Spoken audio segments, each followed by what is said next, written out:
Hey guys, it's Drexel Heard here with Black Hollywood Live's Political Culture. I want to know all 95% of the black people that are going to be voting for Donald Trump. We're talking all the candidates' platforms on climate change, and comedian and actress and activist Nika Williams is in the house right here in the studio. Stay tuned. You're tuned into Black Hollywood Live, Political Culture. Oh, listen to this. So Frank Ocean's new album came out. Welcome to Black Hollywood Live, Hey guys. Political Culture. Hello. We are opening the show with a little Frank Ocean, Pink and White. His album just dropped this weekend. But apparently he dropped like 10 albums this weekend. I didn't even know.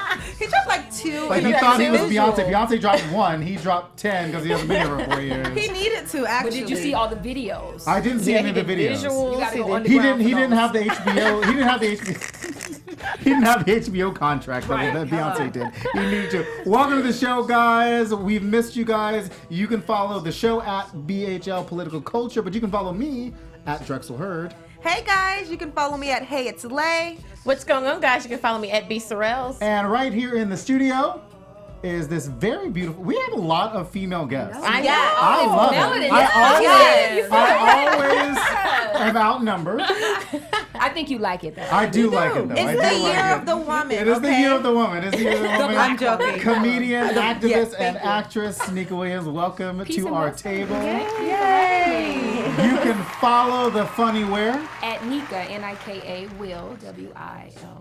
and on Facebook, facebook.com/followthefunny. Yeah. Yes, Right. that's right. Well, we got a lot going on. And it's nice to see you guys. it is We good haven't to see you seen guys. each other in what? You feeling better? I am. I'm Or- feeling so much better. Or did you run into an accident? I know. That was slug. Is that inside joke? Let's let the record show that I am the only one who has been consistently Listen. rushing through traffic Oh my god. just for the love of our fans. Oh Are you guys my gosh. kidding? Look. Oh, Elayna feels special. She's the only one that hasn't missed an episode yet. we She are, almost missed one because I took her parking she spot. did. So, She did. We are on episode 18, which is really great. So thank you guys for tuning in all the time. We're gonna jump right into what has been happening around the world. So we haven't had a chance to talk in a long time. I know. So let's start out with my BFF Donald Trump. Oh, are you guys BFFs? We are BFF. I right knew now. it. You're his personal Negro. Is I that- am. I'm his African American. I'm the one he pointed out. Okay, that's what me. I knew it. I knew it. Gosh. So last week, speaking of African Americans, Donald Trump was on the campaign trail, Yes. and he said point blank, "I'm going to get 95% of the African American vote." Okay, so Donald Trump currently is polling at 2% African Americans right now. So where do you guys think that's gonna go? Go ahead. I'm voting for Trump, actually. I want my $100,000 check. Stop it. Yeah.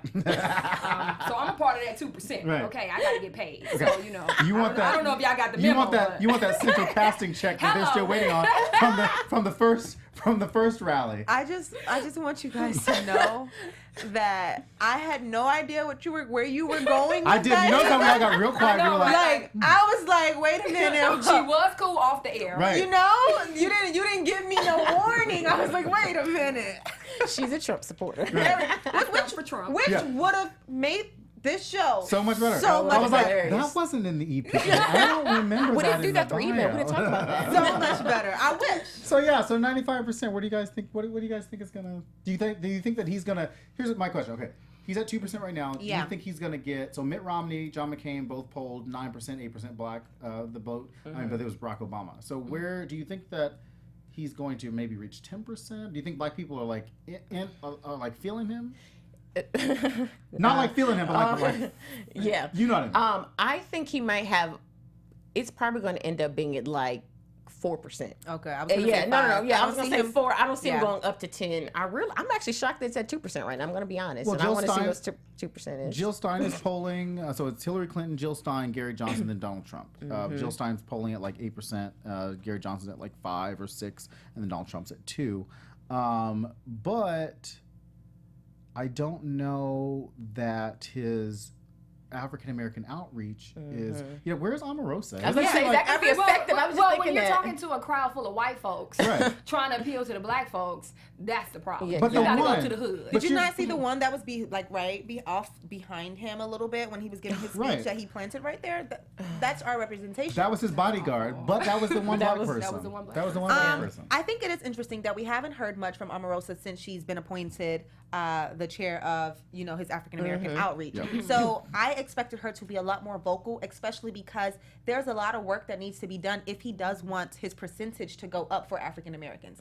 I don't see that going past 5%. Absolutely not. They're You know why? Because he's not offering us fried chicken and watermelon. That's the problem. It's because he's eating it on his plane. That's right. That's what's happening. And if he's he too does- busy eating the chicken and he's not passing it out. Hello. if he does offer fried chicken and Ignorant. watermelon, I'm pretty sure it'll go down to like a -5 at that Right. point because now you trying us. Well, see, this is the thing. I don't know, because you got some black folks out there. Yeah. That, I mean, if you really look at the big picture, there are some black folks that's kind of supporting him. Yeah. Oh, So I don't absolutely. think, I don't Yeah. think they would be offended if he said something. So let me like ask you guys this. Okay. Dr. Ben Carson, world-renowned neurosurgeon, Yes. ran for president. Do you guys think that the community is as interested in what he has to say? Because he is their surrogate on the trail right now. It's not Omarosa. It's Ben Carson. Every time that they need to talk something about black folks on the air, they send Ben Carson out. So do you think that he's able to convey that kind of message to black voters that Donald Trump needs, that Omarosa obviously is not doing for him? I think that he's being used as a token right now, and I think that that's where the issue is. I think, and black people, we're intelligent. We know that. And I think in certain times people have been that token black person without even us knowing, like, hey, wait a minute, we're the token, and I think that we know, like, okay, you're the token black guy, and I don't think they're gonna take that seriously to sway his vote to vote for Trump. And it at all. doesn't help that Ben Carson is an idiot. Yeah, thank you. And then that tops it. And he has no experience. okay, I know, so- He has no- he's book smart, but Absolutely. Right. But on the Common flip sense side to of that, surgery. there were a lot of black pastors at the Republican National But Convention. this is what I was gonna say. Even about that, we are all one community. Yes, when we are checking off our ethnicity, there isn't different boxes of African Americans. We are all Right. labeled in one box. However, amongst ourselves, we know that there are different types of black people.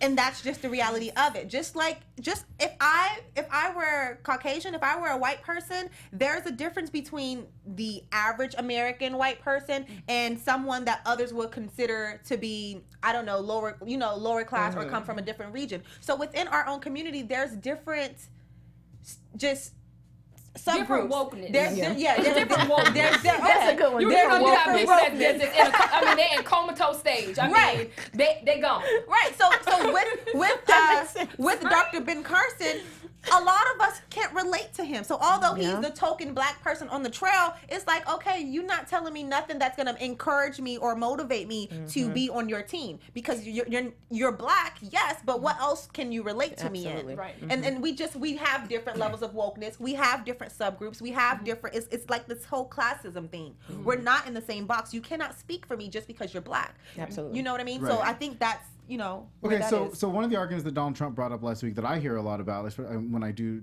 the other show, Trump versus Hillary, is that Democrats have run the inner cities for a very long time, and obviously there are some cities like Detroit that just take a little bit more time to come up. They've been failing. They're doing well, and then they fail. They do well, and they fail. Do you guys think that is a strong argument for Republicans to black voters to say, hey, because Donald Trump did say, what do you have to lose? To which I say, Donald Trump, you might run casinos, but black folks are not going to be gambling with you. Right. Yeah. And so, I went to Vegas this weekend, so I was like, bitch, we're not a blackjack table. You know what I mean? Like, What do we have to lose? what do we have to lose? Everything. Exactly. Have you This not, is our have you not livelihood been here. at one of your own rallies? Exactly. Have you And not when black seen the people are not people? allowed Right. and kicked Right. out and assaulted? Did you see, like, Come on. I guess one of his advisors was black and was actually kicked out of the rally I saw that. over the weekend? I'm like, okay, Yeah. you reaching out You really? really that 95%. 95. You ain't trying to get it. You're down to 94 because of that one Right. person That that just one walked person. out. I Right. wasn't surprised when Donald Trump came out and said, well, what do you guys have to lose? Wait, first of all, who are you referring to as in what do we have to lose? We have to lose everything else that any other human being has to lose. Absolutely. Our humanity, our livelihood. That's what we have to lose. Right. And then, so with Yeah. because he tried it. He did.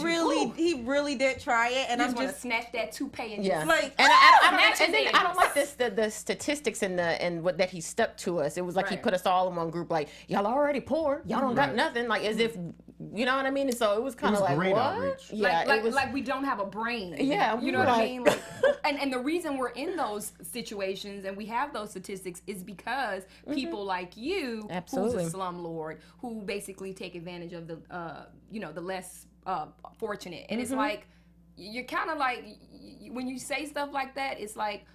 It's not thought out. It can't be. Yeah, not just, at all. It's just rhetoric. It's just something to say, you know. And it's just kind of like, yeah, 95%, bruh. even going to the Detroit point about it, like, you know, the school system was up and then it was down. That's not only in Detroit, in a lot Right. of other communities. Yeah. And I think that I get into the most debates on that topic because a lot of people would say, okay, Trump is right. What do we have to lose? We haven't come from much. And I'm like, no, although ideally we're not where we want to be, ideally we're not treated how we want to be treated, it's not going to happen overnight. And they're like, okay, well, yeah, it's been 500 plus years. When is it going to happen? I think personally for me, we have made some progress. We've made some progress where I can feel comfortable walking around, looking around. Granted, because I'm a black woman, I still have the thought of when I'm in a store, oh, they're accusing me of stealing, you know, things like that. However, it's not as bad as it used to be. Right. And people need to take a moment and appreciate the baby steps that we are taking. We're not jumping hurdles and, you know, crossing rivers. But And this is in the face of white supremacy. Right. This is in the face of a systemic racist society. Like I mean, Absolutely. come on, we are fighters. Like I don't know any group of people I was about to say, that have any other been race, faced yeah. with so much and still excel. So you know, you gotta, like you said, we're taking baby steps, and it's because we are collectively taking those baby steps. You know, of course. And people are waking up. Yeah. You know what I mean? better. And that's not to bash Donald Trump, but I that hope they don't wake up statement, too late. yeah, right. Not to bash Donald Trump. but Slavery is back. That's some bullshit. I did not sign up for this. this is why you need to follow the funny people. Follow the funny. No, I'm for real. Like that's real talk. Yeah, you might be laughing. Right. But But you're I'm serious serious. right now. Exactly. I done lost my thoughts with the jokes. Well, I was gonna say, speaking of waking up, the Trump campaign seems to have woke up in the past couple of weeks. They did a little campaign shakeup, which they like to call a pivot. I like to call a we're desperate and we really need some electroshock therapy right now. So campaign started out with Cornel West, who by all accounts is an idiot. If you've ever watched him on CNN, I was tweeting at one of the commentators because she like went in on him. If you haven't seen it, you need to like. I'll tweet. I that later haven't 'cause seen it's it. really good. I haven't posted seen it. it.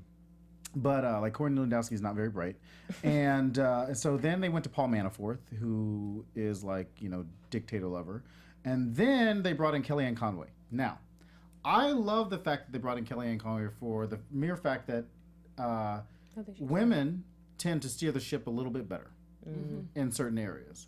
The Obama White House probably would not have been steered as well had Michelle been behind him and, like that. and Grandma been in the house. down. You know what I mean? Okay, yeah. And There you go. so I do think that at certain points. At certain points with a campaign like that, when you've had you got egomaniac Donald Trump, you've got idiot Corey Lewandowski, you got Paul Manafort. At some point, they You need got Kellyanne balance. Conway Yeah. come in and say, Because let's, she basically said, okay, we're going to use a teleprompter. Right. We're going to read off this teleprompter. you might not sound Right. right, but we got right now. Right. We need to try to contain you, Right. and that was the problem, I guess. Before he was just going off the cuff, and that's what they loved about him, that he was just speaking his truth in the moment. But now it's like, okay, time is of the essence, bruh. Right. I need you to keep it Right. to Stay the right to these teleprompter. words. Right. We're 70, 76, 75 days out from the election. The first debate's not until next month. So Kellyanne Conway, she's a pollster. She's never really run a campaign before, but I've seen her on CNN a lot. Haven't seen her on MSNBC yet, but she's been on Fox News obviously in the past couple of weeks. But it kind of was in the dead of night. Like they announced it at 3:00 in the morning. Like nobody should know. Like, please don't tell anybody that we're doing this campaign shakeup. And then 2 days later, they fired Paul Manafort as the campaign chairman. So do you think that this pivot is going to, like, help Donald Trump out? Are people going to believe? I want to use his words against me. It can't make it any worse. Look, you can't be any worse than what you are right now. What do you have to lose? What do you have to lose? What do you have to lose? That's the Clinton campaign should do an ad like that. Exactly. What do you have to lose hiring all these women people? to be out? Yeah. So. Honestly, though, his campaign trail has been making so many turns within the past 2 weeks.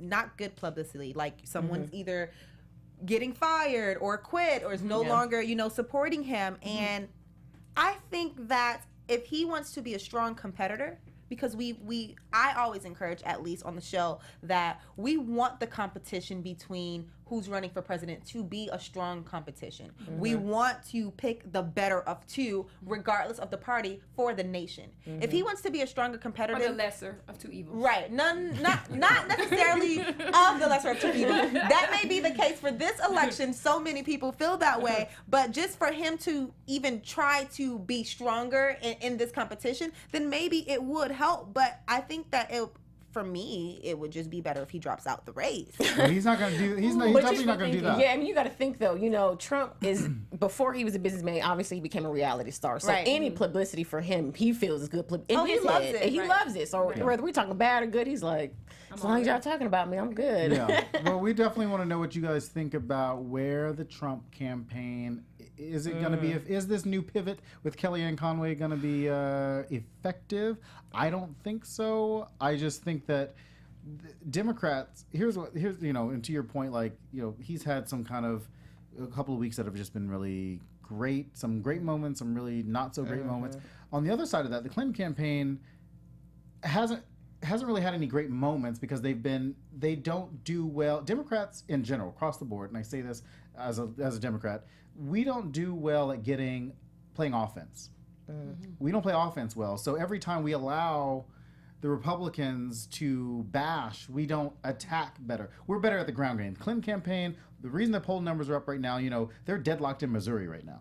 Democrats haven't won Missouri in a long time. So the fact that those numbers are up is a testament to the ground game that's happening. So while there's a lot of noise happening around here, the Clinton campaign is talking to people on the ground, and that's why those numbers are swelling up. But at the same time, public opinion is very different when you're on the news and you're constantly having to talk about these emails and you're constantly having to talk. I mean, we're talking about the Clinton Foundation, who everybody loves the Clinton Foundation. We touched on that last week. Right. At what point in the Obama administration and the Bush administration, since President Clinton left office, has the Clinton Foundation ever been a problem for Republicans? Republicans who have always wanted to be associated somehow with the Clinton Foundation, whether or not it's money, whether or not it's access, whether or not it's Bill Clinton. Right. You roll with Bill Clinton. Right. You might be okay. You're good. Yeah, you getting in Republicans the club. are good. You getting in the club. You in VIP. Straight VIP. Right. No waiting in line. I told somebody today, I said, I really wish that Hillary, the campaign, would either do a sit down. They need to do some sort of sit down. They need to do some sort of interview. They need to talk about the foundation. Obviously they're starting to make some changes now. Talk about those emails. Talk about those 50,000 new emails well, they just Well, here's found. the thing. But they weren't new. The FBI had already talked about it. They were emails that the FBI had already found. Now they're just being released to the public. That'd be like, hey, I've got a box of, I've got my emails and now I want people to read them. Why do the American people need to read emails? You know what I mean? It's a little campaign smearing, I think. It is. For her. And the campaign and the Clinton campaign absolutely has to do better at getting in front of every story. They're trying to play it so safe, it's not that big of a deal. It's gonna blow over. But maybe that might be the best tactic? It could be. It kind of worked for Bill Cosby, not to switch subjects, but kind of just not saying anything and letting it kind of let it run its course. No, because that was my suggestion last week. My suggestion was the Clinton campaign or Hillary Clinton herself needs to sit down and have some type of conversation. I remember I said she doesn't need to be out in the press doing all, going to the media, because we know what they're going to bring up. They're going to bring up all the controversies. They're going to bring up the emails. They're going to bring up the scandals. They're going to bring up what it was like. They're going to bring up all of the stuff that is distracting the work that she has been doing on the ground. So she needs to have that kind of just press conference where we're just attacking her initiative. We're just attacking the groundwork, because I mentioned this on last show too. There's a lot of people who still don't know her. All they know is what the public opinion is. All they know is the controversies that's surrounding her. And that's why so many people feel like, okay, for this election, we have to pick between the lesser of two evils. They don't know, you know, why you feel the way that you feel for her. They don't see that part because everyone doesn't take the time to do their research. Everyone doesn't have access to the facts. Everyone isn't embedded in it. They're in this. Well, they better get embedded in it. Yeah. You better start Googling some stuff. And then that's even easier Like I said. said, you better wake up. That's even easier said, because our generation, they don't want to Google nothing. They want to Google go is on your friend. Instagram and let me see it. You know what they need to do? They need to create an app like Pokemon Go where you just catch issues. Right. You just catch candidates and have it pop up. Like, That'd be cool. Let me catch Hillary Clinton today. Let's see what she's saying today, and that's what'll happen. Clinton go. Drexel, Clinton if you go. don't make that happen, I'm gonna make it. you know. I'm you know typing it that is. right now. You heard it right here on the show first. We're gonna switch gears real quick to another party. So the Green Party had their a town hall on CNN the other day, which I watched like 10 minutes of, and then I could not do it anymore. I literally just couldn't. I was like, this is too much for me. But Jill Stein and Ajuma Bakara did their town hall with Chris Cuomo. Ajuma Bakara is the vice presidential candidate. Jill Stein. He is the founding executive director of the U.S. Human Rights Network. He is currently the associate fellow at the Institute for Policy Studies in D.C. He served on boards of several human rights organizations, including Amnesty International and the Center for Constitutional Rights. So he had a comment. Like we all talk, like we're all like not family, we're like family. Yeah.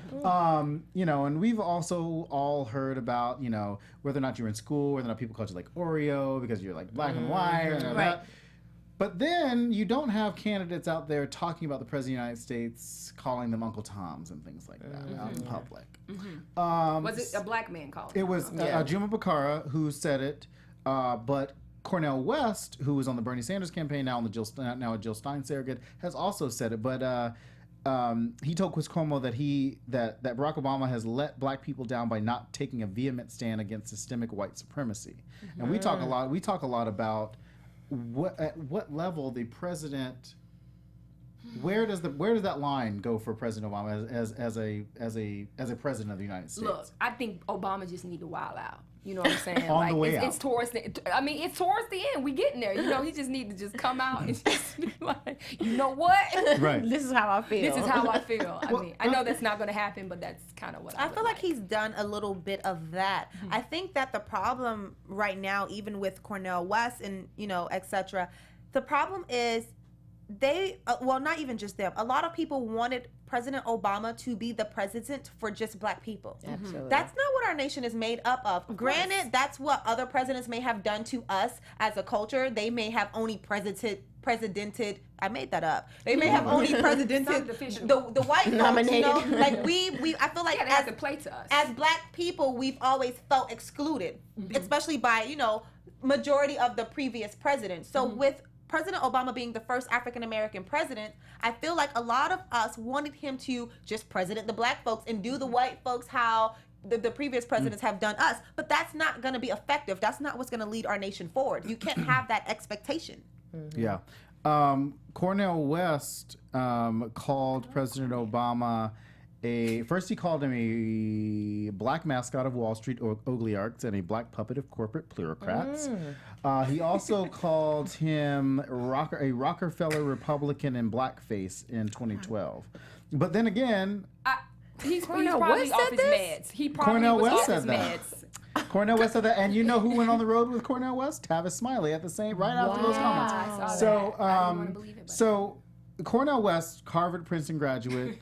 So him and Obama have. I mean, look at Cornel, man. Right. I mean, he does. He's not right in his mind. I mean, can you take him seriously? Listen, Like, for if real. you watch Real Time with Bill Maher, Cornel West is always on Real Time.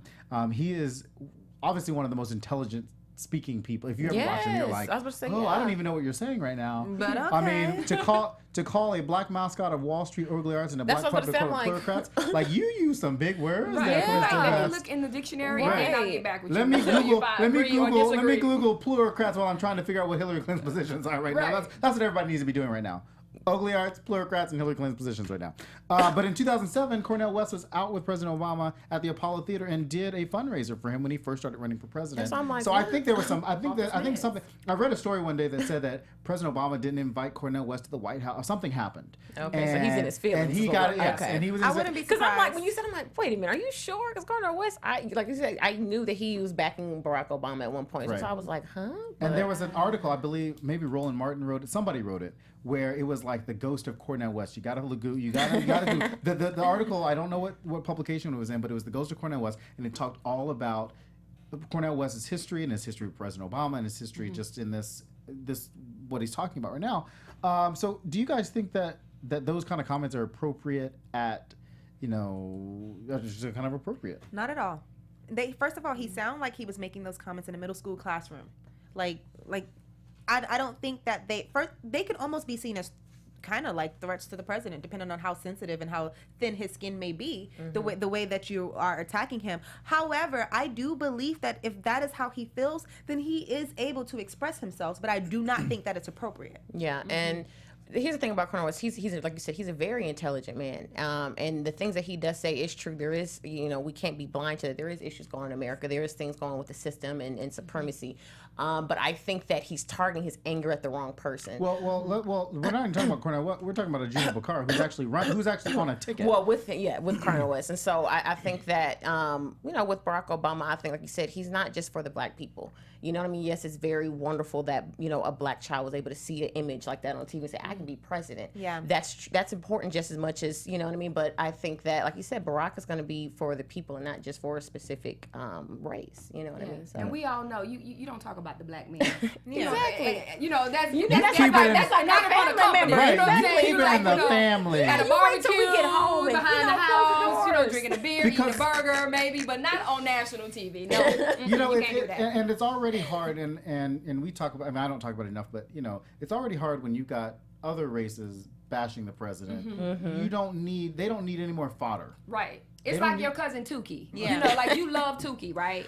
But Tukey is a criminal, right? Yeah. But you gonna take up for him. You're not gonna still gonna ride blast for him. You him. gonna ride for him. But you ain't gonna, you Tukey getting your is not purse a down guy. him Until you get home. Right. Right. Now. Just in the house, but in public, you like, that's my cousin. I love him. I can talk about Tukey, but Exactly. none of y'all None of y'all can talk about ever Tukey. say And you any better not tag. be tweeting about Tukey too. Better not. No, I Ajit don't want to Bakar. hear you say a tough. Ajit Bakar said what I wanted to do was basically tell people who had this hope in Barack Obama that if we were this is on the CNN town hall, that if we were concerned and serious about how we could displace white power, we had to demystify the policies and the positions of this individual. So that was how it got framed, to shock people into a more critical look at this individual, Barack Obama, and I stand by that. Now, again, displacing white power is not the role of the President of the United States. It just is not. And so you can't expect that from somebody in that. Now, down the line, I always tell people, you get involved in your community, you run for city council, you run for state assembly, you run for state senate, whatever. Those are the areas. Those are the community, straight on the ground. On the ground is where that change happens. And if you're expecting it to come from the top, I was talking to my recruiter the other day at work, and she goes, people manage from the top down, or from the bottom up, just as much as they manage from the top down. And at some point, we got to manage from the bottom up. Yeah. And we got to show people exactly how, with Bernie Sanders, the same way, that's that's the movement that he built. Right. That's the movement Barack Obama built. People forget that Barack Obama had a movement long before Bernie Sanders had a movement. Right. And it was much stronger back then than it was now, because Barack Obama had everybody. Oh yeah, he put hope. He was putting hope. Bernie back in Sanders people. only had young people, and that's how Yeah. Bernie Sanders ended up losing. Hillary Clinton had a mixture of everybody, and that's how she ended up winning. So if you're going to win this battle against white supremacy, against racism, we gotta mobilize in a different way, and it can't be this far Well, away. you got to understand, it's a system. It's a system that has been built. So to come in and say one person of color who's the president is responsible for that system is kind of like, Right. it's kind of just pointing the finger. I mean, we first have to dismantle that system, and that's going to Yes, take absolutely. a long time, but Yeah. it's possible. And I think the dialogue of just having those those conversations, I actually like to thank Trump. Because he did us a favor. He brought all of that to the forefront, and now we can sit here and talk about it, and kind of, you gotta kind of not force people, but kind of be like, okay, well, this is the issue. What you gotta say about? Well, this is what happened. What you gotta say? And so, you know, I'm also not surprised in the expectations for President Obama. You have to, like, I think that because this is he's ending his second term, people forget that he is literally the first African American president to touch this earth. So of course, all of the burdens, all of the unanswered questions, all of the hope, all of the things that we wanted is going to fall on his back. And honestly, he has carried those weights so graciously because we put everything on him. Everything that we wanted to see happen for our community or even any other community, we just dumped onto him. Like, okay, you are of the people, for the people, let this happen. It's going to take more than that. And he's not, even though he's a black president, he's not the only person that's in control. Like, even though he's leader of the free world, imagine who he's fighting and arguing with in the private rooms on private conversations. He married to a black woman.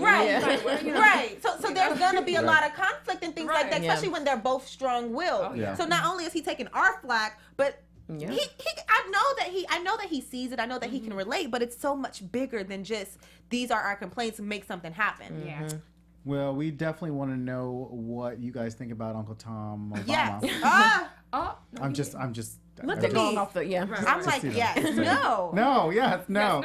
So make sure you tweet at us at BHL Polyculture. All right. So every week, like we said last week, we're going to start touching on some positions of candidates. Yes. Last week we talked about tax reform. So this week we're going to give you just a little bit of rundown on climate change, which a lot of people don't really talk about. A lot of people don't really know about, but we know it is an exponential threat to the globe, even though Republicans do not, and you'll see it in just a second. So from the Clinton campaign, like I said, we're just going to run through it kind of like cut and dry, straight from the website. If you want to take a look at HillaryClinton.com, Hillary Clinton has a plan to defend, implement, and extend smart pollution and efficiency standards. She wants to launch a $60 billion clean energy challenge to partner with states, cities, and rural communities to cut carbon pollution and expand clean energy, including for low-income families. And then one of the most important things on her platform, make environmental justice and climate change and climate justice central priorities by setting bold national goals to eliminate lead poisoning within 5 years, clean up the more than 450,000 toxic brownfield sites across the country, expand solar energy efficiency solutions to low-income communities, and create an environmental and climate justice task force. Clearly a directly from Flint. DonaldJTrump.com. Here's the thing. Here's where it all turns. Here's literally where it takes a turn. I know. Republican platform, obviously they don't believe in climate change. Climate change is real. Rescind all job-destroying Obama executive actions against the Climate Action Plan and the Waters of the U.S. rule. Ask Trans Canada to renew its permit application for the Keystone Pipeline, which a lot of environmental groups have constantly been against, and Barack Obama rescinded that support really for the Keystone Pipeline. And then, of course, the president's big agreement, cancel the Paris Climate Agreement, limit global warming to 2 degrees. How are you going to limit global warming? I'm sorry, I'm just supposed to be reading this straight. Limit global warming to 2 degrees and stop all payments of U.S. tax dollars to UN global warming programs. I don't know how you're supposed to. How are you going to cancel the biggest climate agreement? And then want to limit global warming to 2 degrees. Okay. Jill Stein, Jill2016.com. Obviously, the Greens have the biggest climate change platform because they're green. Enact an emergency Green New Deal to turn the tide on climate change, revive the economy, and make wars for oil obsolete. Redirect research funds from fossil fuels into renewable energy and conservation. Build a nationwide smart electricity grid that can pull and store power from a diversity of renewable sources, and enact stronger environmental justice laws and measures to ensure that low income and communities of color are not disproportionately impacted by harmful pollution. Now, clearly Hillary Clinton and Jill Stein are on the same page on a lot of these, but I'm really hoping that that the green platform in terms of climate change will be pushed a little bit further under a progressive platform here. Gary Johnson, johnsonweld.com. Okay. You can read this on the screen. Snore fast. No, go ahead. Literally, it says, So the question, so I went to the johnsonwell.com and I was like, okay, let me look up, the stuff. It says, is the climate changing? Probably so. This is straight from the website. Is man contributing to that change? Probably so. What is probably? Like I don't know what I probably. need Like, some Could be. like probably. Okay. Possibility. But the critical question is whether politicians' efforts to regulate, tax, and manipulate the private sector are cost-effective or effective also. They just forgot all about climate change after that. So those are straight from the websites. You can check out those. HillaryClinton.com, DonaldJTrump.com, Jill2016.com, and JohnsonWeld.com. But you know where you can learn all of that from?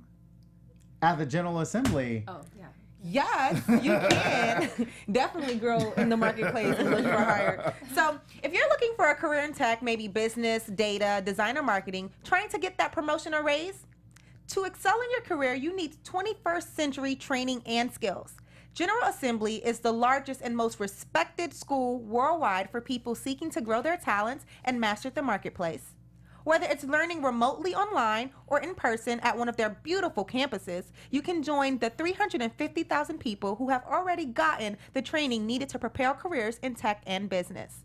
More than 2,500 companies worldwide hire GA graduates, with 99% of graduates who participate in the GA career services landing a new role in the field within 6 months of starting their job search. Take control of your talent and career now. Find out more at ga.co/GEEK. That's ga.co/geek.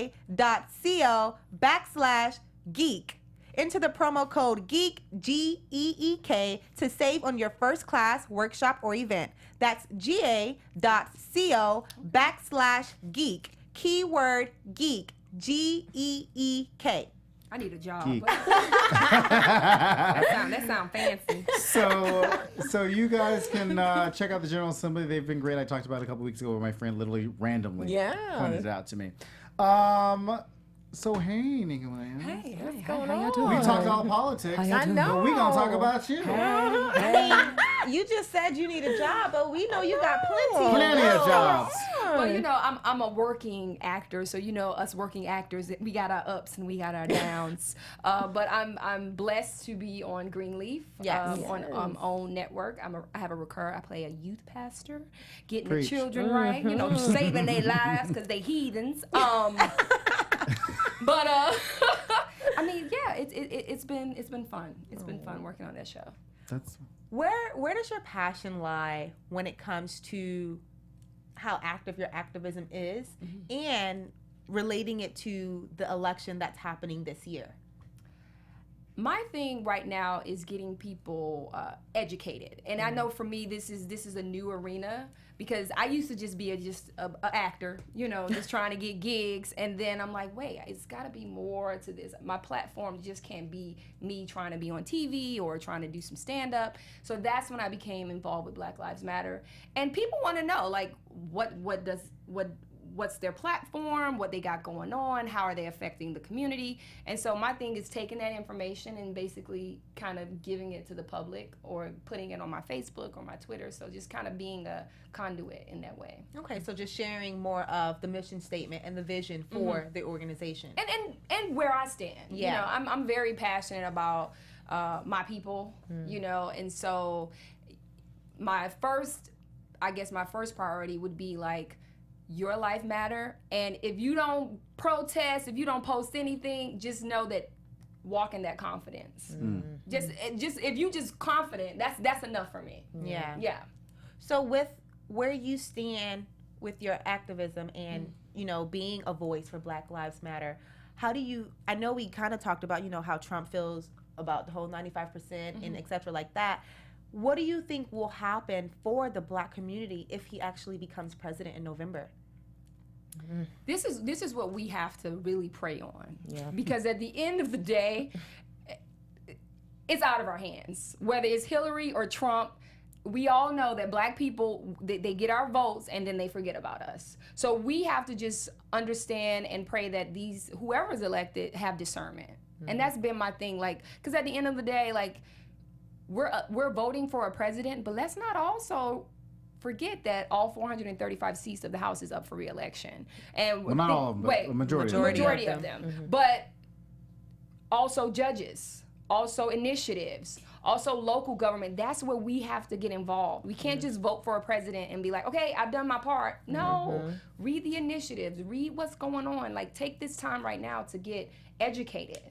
Has it been helpful to like use, you do stand up, so we know that, you know, you're a comedian, you do comedy. Has it been helpful to use some of the, I know a lot of comedians use like the politics, but with all the heaviness that's been happening, how has that transition gone into your comedy, and how have people been, you know? I'll tell you a story. Maybe like a month ago, the verdict for Riddell Jones came in that the police were in policy when they killed her, shot her in the back, right? And so I had a show that night. And so I wasn't really feeling like being funny. I was like, this shit for the birds. The funny did not don't follow you. The funny. Don't follow Did not me because it follow. ain't going to be funny. I'm going to be upset. I'm going Right. to be black, angry woman. But then I'm like, no, I have to go to my show. And so I brought that to the stage. And that one show basically solidified my voice. And even though I didn't feel like being funny, I kind of pushed through it. And it made me feel like, wow, I can stand on my passion for my black folks and at the same time crack jokes. So for me, that show, it kind of put the stamp on like, this is my voice. And they say in the comedy world, it takes 10 years to develop your voice. So that night I was like, man, that felt good. You know, and I was the only black person in the room. You know, everybody was white, and I was just like, you know, I was like Right. candid. I was super, and they loved it, you know, Wow. because it was real. But you're a Gator, Yes. Florida Gator. Florida. University of Florida. Chomp, yes. Not the Gators. I went to USF, so it's in. Oh yeah. And you Tampa. Right? Yeah. No, it is Tampa. I'm a bull. That was Okay, that I was the like, bull is that side. a devil? I'm like, But you started out. You were on Shaq's Comedy Contest, Centric TV's Please Next don't do Comedy that. All Star. don't tell my resume. But you're also on MTV's Wild Now, which Yes. B's brother is headed there this fall. Billy, yeah.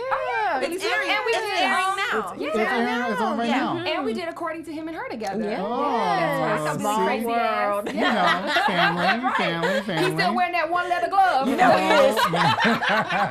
Go on, Billy. Do your thing. Okay, so somebody, Bison for Life tweeted out, "Are you looking forward to the debates?" Oh yeah, those are like great Twitter. You know, you get your Twitter followers when you're watching these debates because it's so much material. You know, and of course people want to hear the topics, people want to know their policy, but at the same time, it's kind of like, what she got on? Why her hair so stiff?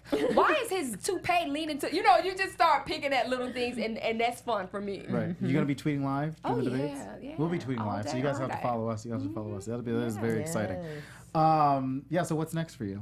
What's next for me? You got Greenleaf recurring. Greenleaf recurring. Hopefully they bring me back for season 2. If you listening, Oprah, it's Nika. Bring her Let me back. tell you what, she Bring her actually sister back. she watches our Greenleaf show After here. show. After show She here. does. She She tweeted tweeted out. out. So yeah, Awesome she's definitely sauce. watching something here Yeah. on Black Hollywood Hey, Live. Big O, holla at me. You know? Right. We'll tweet this episode at her and do that.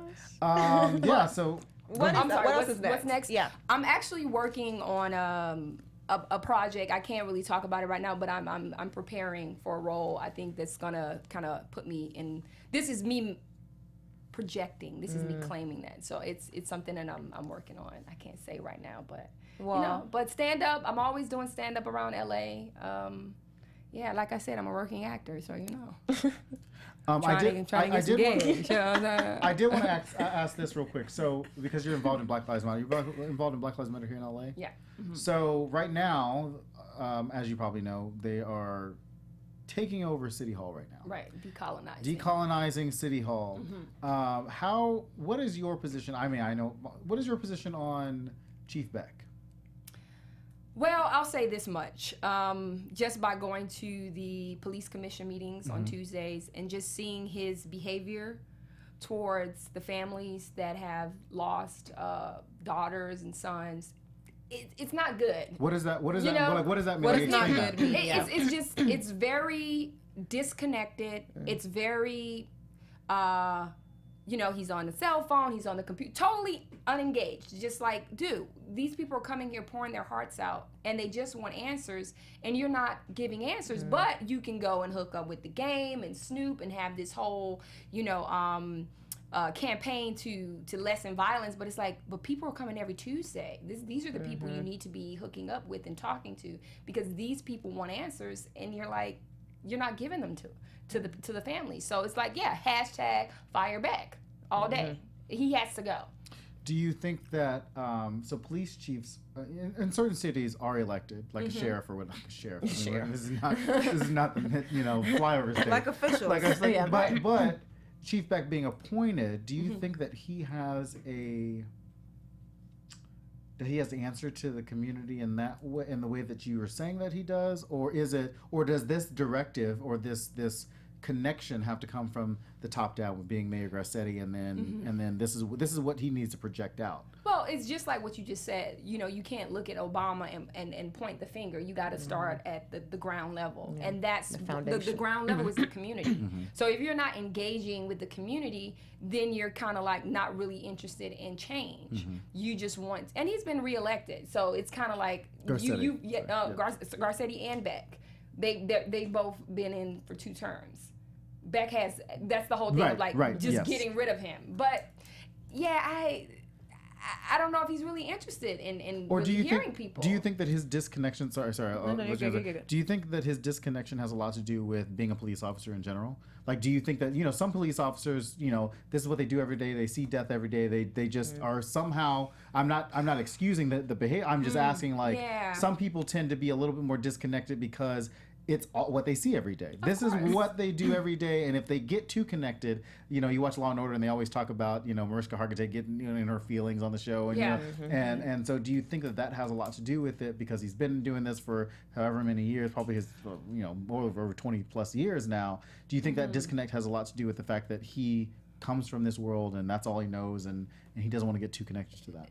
I mean, when you have Waukesha Wilson killed in LAPD custody, and her mom has not received a call at all about what happened to her daughter, there's the, okay, he's a police officer and he's kind of like within that spectrum of like hardcore, not really connecting, but then it's like, just give us the facts. Just give us the truth. That doesn't require you to be anything. That doesn't require your personality to be just lovey-dovey and hugs for everybody, but just do your job, be competent. And he hasn't been that way at all. So with that, are you saying that if he were to actively listen to the families that have been coming down and trying to speak with him, or that the families that have been trying to seek answers, if he wasn't more of an active listener, meaning not on his phone, not on the laptop, just being here with you, saying, I don't have all the details yet, we're like, and still listening to you. But you're the chief. Yeah. So if he was doing that, would the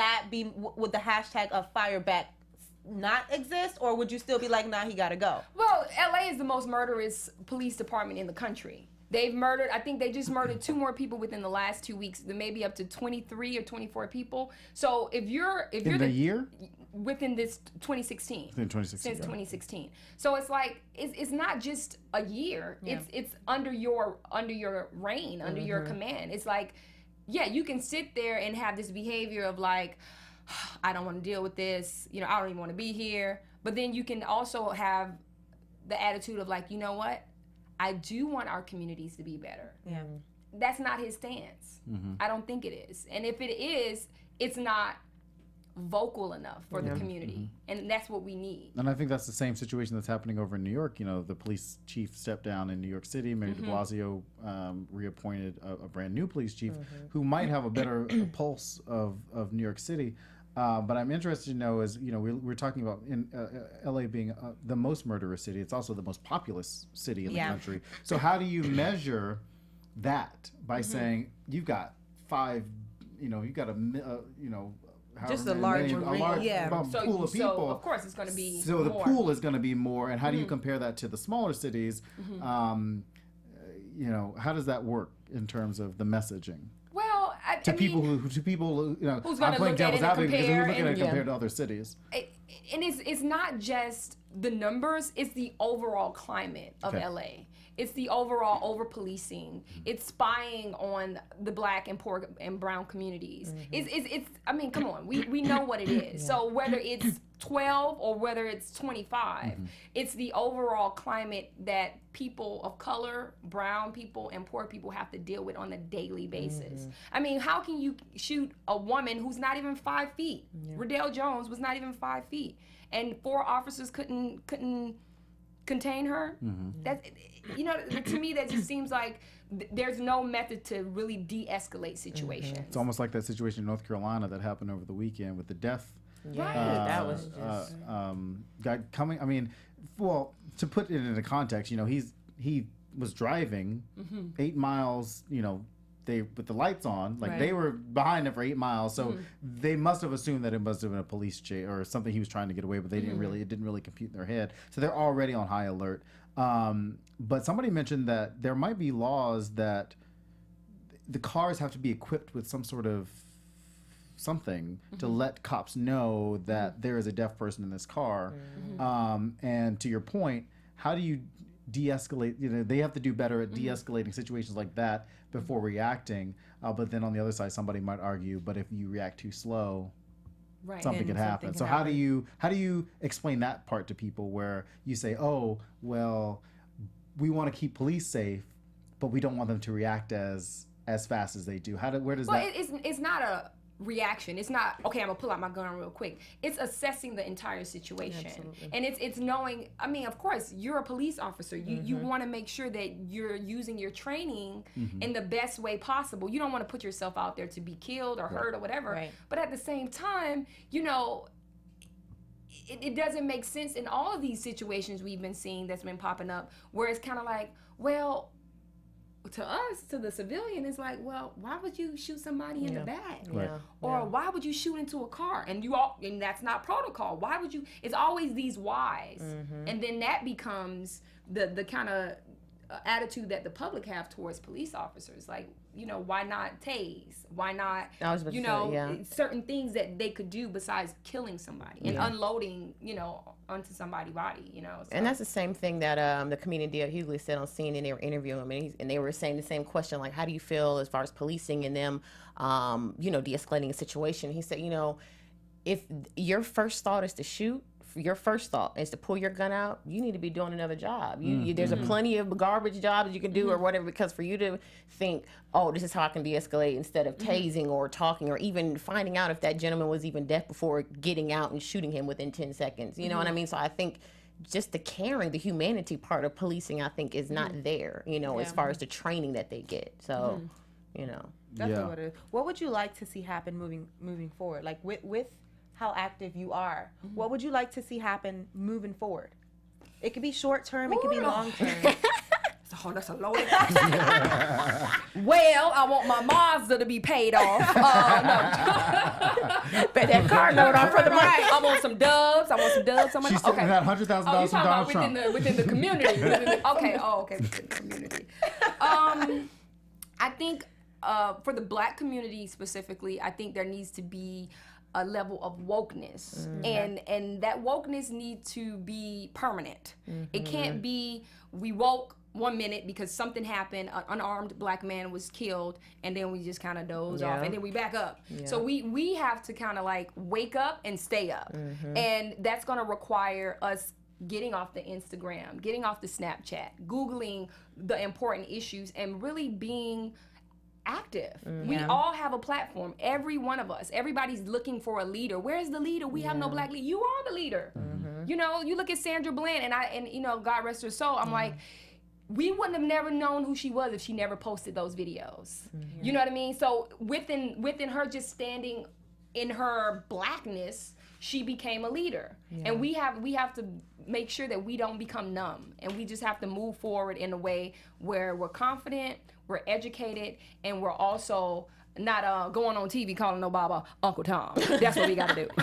And absolutely. I don't care if you don't agree with them. Don't do it. Don't do it. Wait till we get behind closed doors. Right. You know, put your shit behind closed doors. Excuse me, Mama. I'm sorry.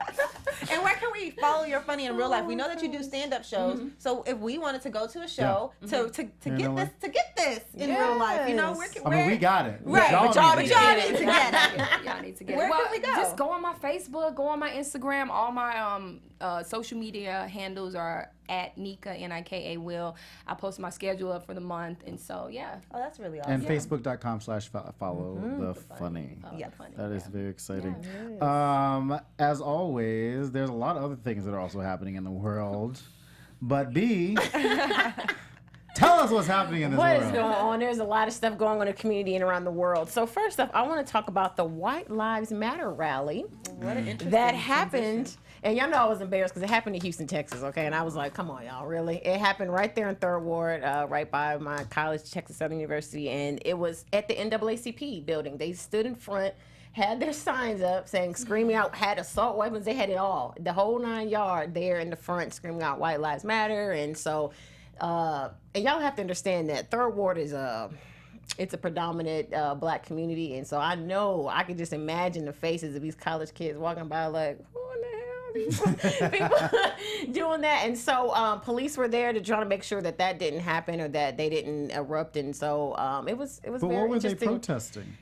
That White Lives Matter. And But honestly, I think exactly what was their point. And there was no reason. I think it was just one of those things that where it was like, if Black Lives Matter, then we can do it too. Yeah. And so a lot of people were tweeting that they were doing that as if they were saying White Lives Matter more. Because Well, why do we do the Black Lives Matter? That's what they missed. It's not like, it's not just to tell you, oh, Black Lives Matter. No, you should know that. It's because time after time, people are getting murdered, and then the people who go on trial get off. So there's almost there's no one that is being held accountable for the lives that are being lost. So if they were rallying because time and time again there was a white life that was being murdered and people weren't being held accountable, I get it. But you are in front of the NAACP because you're angry at that point. And then you have assault rifles and it's like it's unnecessary, and that's why when they said that tweet, and it made more sense where they said you're basically saying more. We matter more because, or we, you know what I mean? And so, and you know what's interesting to your point, white folks have it, especially when they're kids. Like, we had this one kid in Florida who ate people's face off, and then they took him away, and then handcuffed him and he walked away. I had a sorry, put your head down. Put your head down. It's okay. Don't be embarrassed. Don't be embarrassed. But had that been a black person, remember when that guy was on bath salts a few years ago and they killed that guy? Yeah. Well, we all know rednecks lives matter more. So my gosh. You can't be mad at that. But that's what it is. But I also think that my point was, I also think that had that person been shot, maybe not if he ate a face, but had they been shot first, black folks probably would have been on top of that. This is another. Black people tend to do better. We tend to help our own and then help other people. We will speak for you, right? Even though you might not be speaking for us at the same time. Yeah. And we gotta stop that. it's honestly, we just have. We should have done. Those kind of hearts. Sorry, we should have just joined the rally. And you I would have totally joined it. I would have totally joined it. I would have been Get out there. right Got there out with there. a rifle. Can I hold your Get out rifle? Can I hold your rifle, please? Right. I mean, but White lives matter.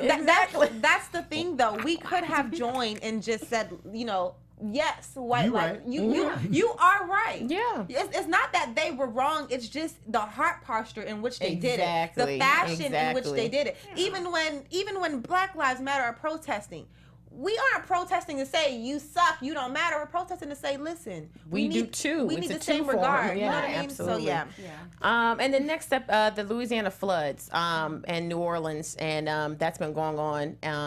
And it's a state of emergency. A lot of people have lost their homes already. And it's the 9th Ward area, and that area has already been destroyed just from Katrina. That still has been rebuilt, and that's 2005. You know what I mean? And so, and what's interesting is our guy Donald Trump showed up down there in Louisiana for the floods, and A lot of people didn't know how to really take it. They were kind of like, okay, is he here to win that black vote? Because obviously Ninth Ward is, predominant black community. Or was he really, trying to use his voice and care? It was kind of like a torn thing with that. And I was kind of like... he handed out some Play-Doh. And he also was in the whitest part of Louisiana. So I don't think that he was out there trying to win some black votes in Louisiana. People just look at Louisiana and think black folks are there. But Louisiana has been voting Republican for years.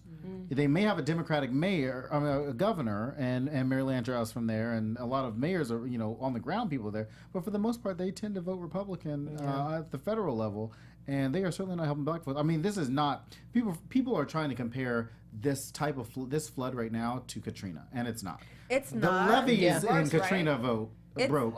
The levees broke in Katrina. Depending on what you. Yeah, exactly. I was gonna say, look, I heard a kaboom. It depends on what I meant the long term. So Katrina happened, and the response was very slow. Right. The governor, people want to harp on Barack Obama not showing up down there, but he showed up today. But not only did he show up today, but Republicans like to say, "Oh, well, we don't want a lot of federal government, interfering in that." And the one time the state government did everything right to combat this situation, they want to be like, "Well, Barack Obama wasn't here." Yeah, but it's a reason why he wasn't there, because it requires certain security profiles. Same and they thing say, no, with we don't need you here. We need our first team responders to be taking care of the families and rescuing people. But see, Trump took that opportunity to go on his Twitter or whatever he got going on and say, well, bash Obama. And it's just a political I don't think anybody believed it. I do want to note, though, even with all the controversy with the Louisiana floods, although it may not have been worse than Katrina, there were about 11, if like not 13 more, people, who lost their lives. Absolutely. And then 40,000, 30,000, people who have damages and stuff. So it's not... No, that's the spirit of the slave. That's the spirit of the slave coming back. They ain't done with it. They ain't done with it. What I was saying was the response was worse. Yeah. Everything that happened after that was worse. Right. And I think that the way that FEMA has rebuilt itself, and Barack Obama talked about, President Obama talked about a little bit today, their response has been pretty quick, and so I think they're gonna rebuild a lot faster. Let's hope. Let's hope. Because it's a lot of And next up, the black girl magic that happened at the Olympics. Okay, y'all know how excited I was. And then from track to swimming to, there were so many gold awards.